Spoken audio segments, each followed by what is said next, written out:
of Lipstick House. During the time the city I mentioned was influenced by the Dutch and German and even the Scottish people as well. There were engineers who were asked to come here for the reconstruction of the city, and also it had a Dutch politician who was elected to be the mayor of the city, and not until 1855 when he died, the city had a very strong Dutch influence. And because of these influences, there are places what you might think that it is so similar to the others.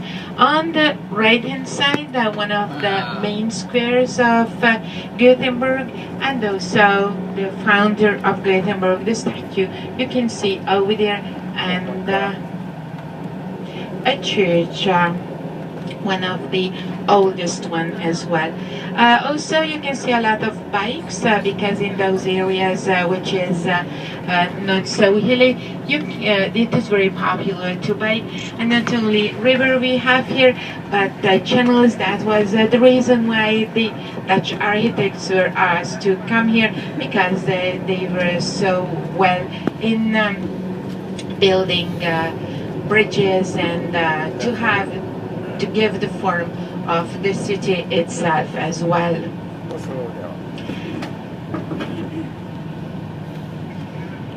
Mỗi tháng này hiện giờ mình đang ở nước nào? Có Nước nào? chắc là Na Uy á. Sai. Mình đang ở Thụy Điển. Thụy Điển à?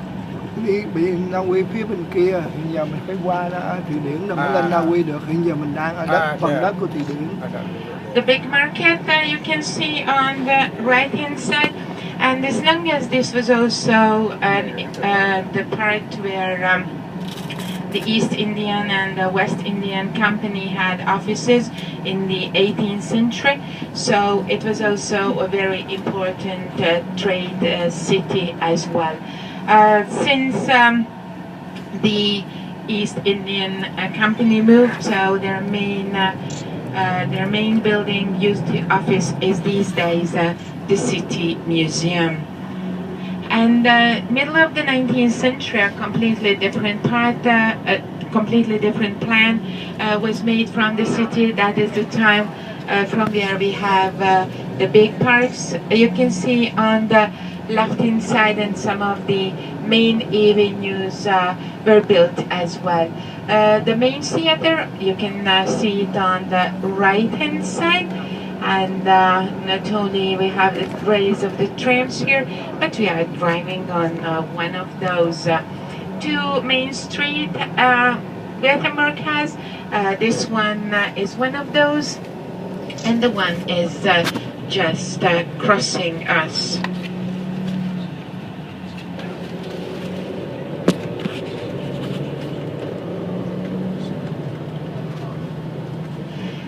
And most of the houses here on the main avenue were in the 19th century were built in that romantic style of those days. At the end of the main avenue, not only we are going to end up at the main square, but see the statue of Neptune over there in the very center, which was remade after a while. Neptune, which is the goddess of the sea, so no wonder there has to be a statue of that like that here. But he is a naked man, and in the same time, and there were some gentlemen who were very upset why his special part was made differently, big, and so they remade the statue to look it normal and to satisfy everybody. On Shopping Street as well, of course, is the main street with different one. Here we are in a different country with a different language, the Swedish language. And Here you use the Swedish crown.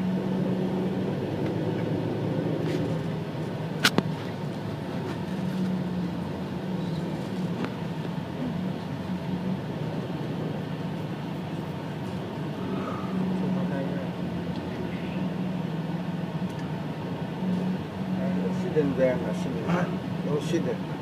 Ủa cái trong chương trình hôm nay là nó đi Không phải, nói tôi đều nói bà không nghe. Tức phải đi qua đất Thụy Điển rồi mới lên Na Uy được. Bởi mình Thụy Điển nó bọc cái dưới của Na Uy. Mà nãy bà nói này bà không theo kịp. Bà đã nói rồi là mình đang ở Thụy Điển.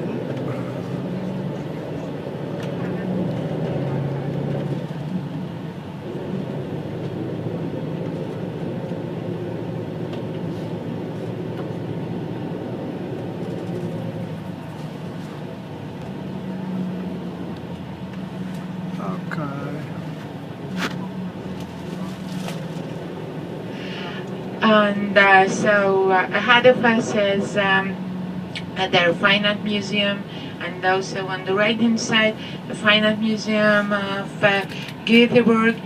You can see in the very center the statue of Neptune with the fish and the shell, and also the Göteborg Theater on the right hand side.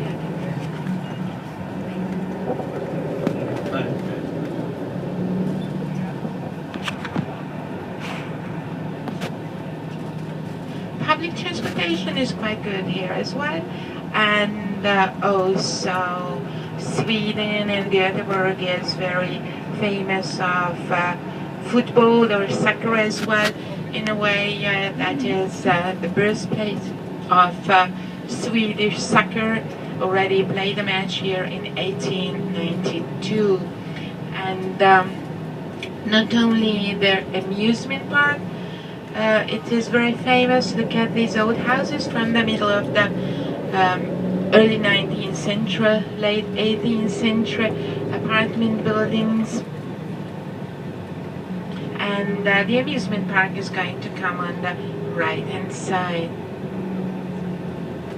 But here you have to be in a better shape. If you have a look over there on the right hand side, if you want to bike, so it is not the same as in Copenhagen where everything is so flat. Here you'll really have an exercise, can have an exercise as well going home. And like the London Eye, you can have a good view from that roundabout. And on the left hand side is office building from the kind of meeting from commercial, and the amusement park on the right hand side.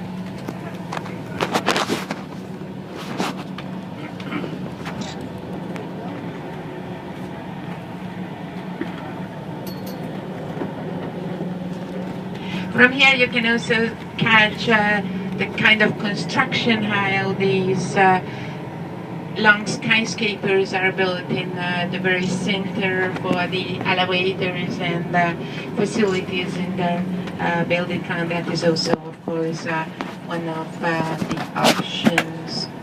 You have a nice view from the so-called Swedish Tower here.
And not only we are going to see the soccer stadium, but here on the right hand side, the Scandinavian, that is an ice stadium for ice hockey and figure skating.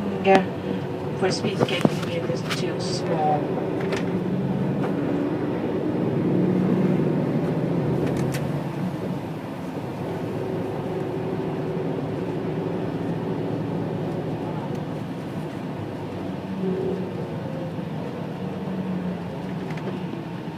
And then the big stadium you will be able to see on the right hand side.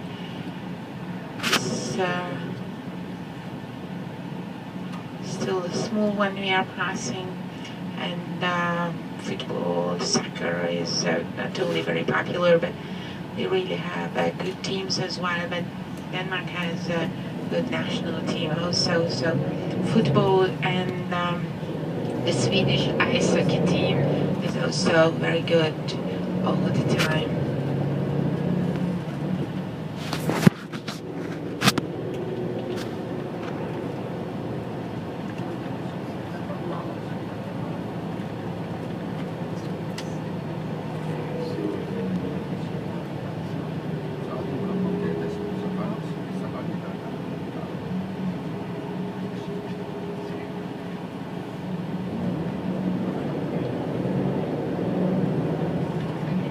And there it is on the right, the modern football or soccer stadium. We see it like that because depending on from which part of the world you are coming, that is the same sport in a way, with 11 people in the team and with one ball and 2 teams to play. Oh, you can have a look there inside as well. Of course, in the stadium there are different other events to be held as well.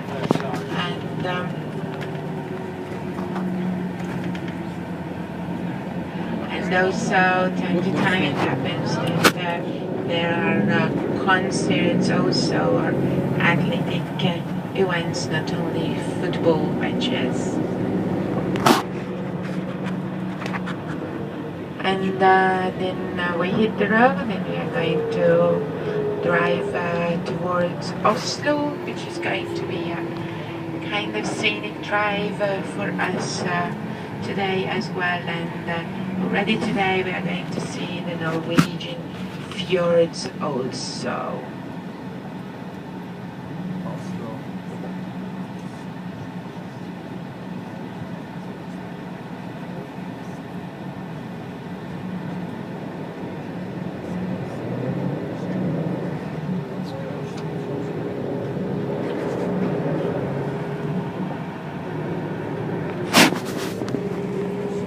You can also see the sign Malmö, that is on the Swedish side, next to Copenhagen, connected with the bridge. But this time we drive towards Oslo, the capital of Norway, and that is where we are going to have an overnight. The first stretch is about 2 hours, less than 2 hours, and we are going to have our comfort stop. And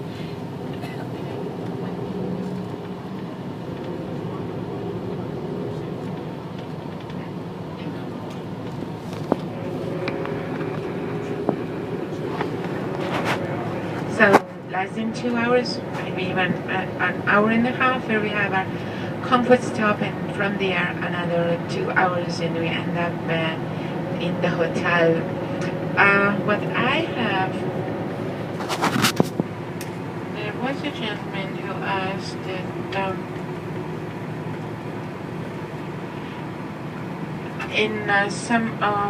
in your booklet it is shown where we are driving. But last time, being in Oslo, I grabbed a couple of maps. You will find that in the hotel as well. I really don't have for the moment for everybody, but you can share it also. And on the back of it is a a map of Scandinavia, and you will find there Gothenburg with quite